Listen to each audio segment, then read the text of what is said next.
that being said, we're going to move on to our final game, which is not as exciting, but it is a top 25 matchup. Basically, it's just a dogfight to see who can stay in the top 25.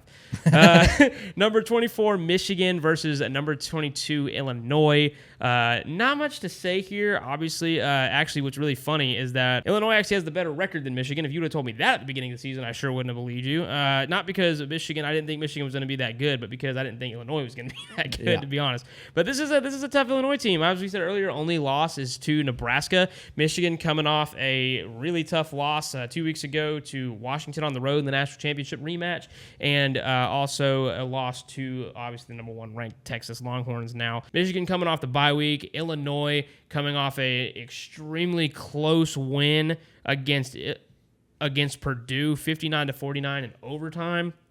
Got the 2-point conversion to win. I don't know, man. This one's gonna be tough to pick because you have some really tough defenses here and some offenses that can definitely get it going when they need to. I think Michigan kind of keeps leaning on this 2-quarterback system with Davis Warren. I don't think they need to do that. I think they need to go to Orji and stay strictly at Orji. That's what I've been saying the entire season with Michigan.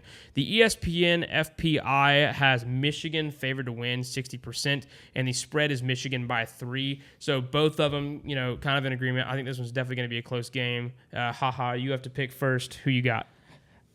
You even just said they've been using this 2-quarterback system, but the last game I watched with them, they had a 3rd quarterback out there. Yup.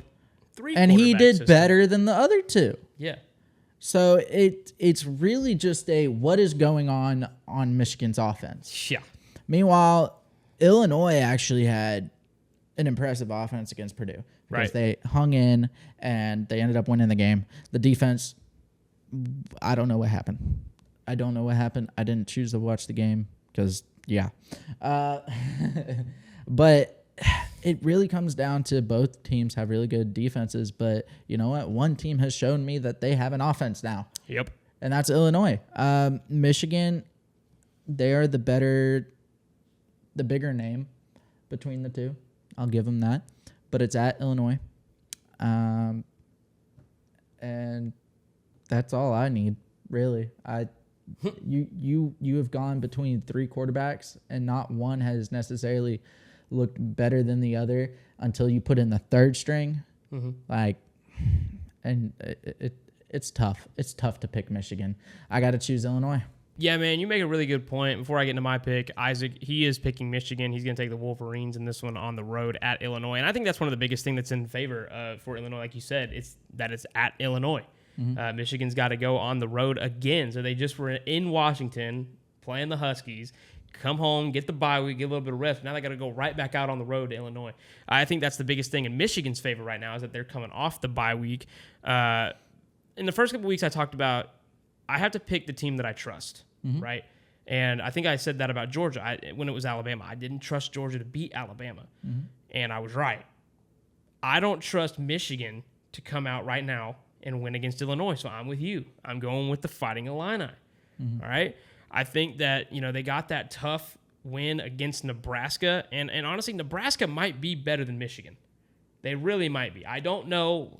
We'll see how it plays out, but Michigan is not that good of a team this year.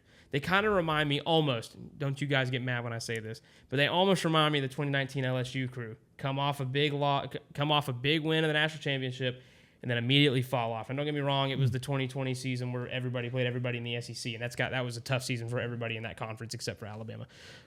But still, yeah, I think I got the Fighting Illini. Michigan, they're just not as good as they've been. That's pretty much the bottom line, and I don't trust them. So yeah. I've been picking, a lot of hope. Like, I don't necessarily trust Georgia to beat Texas, but they're my boys, and I hope they can do it. So that one was based on a little bit of hope. But this one definitely is based on I don't trust Michigan right now. So give me Illinois.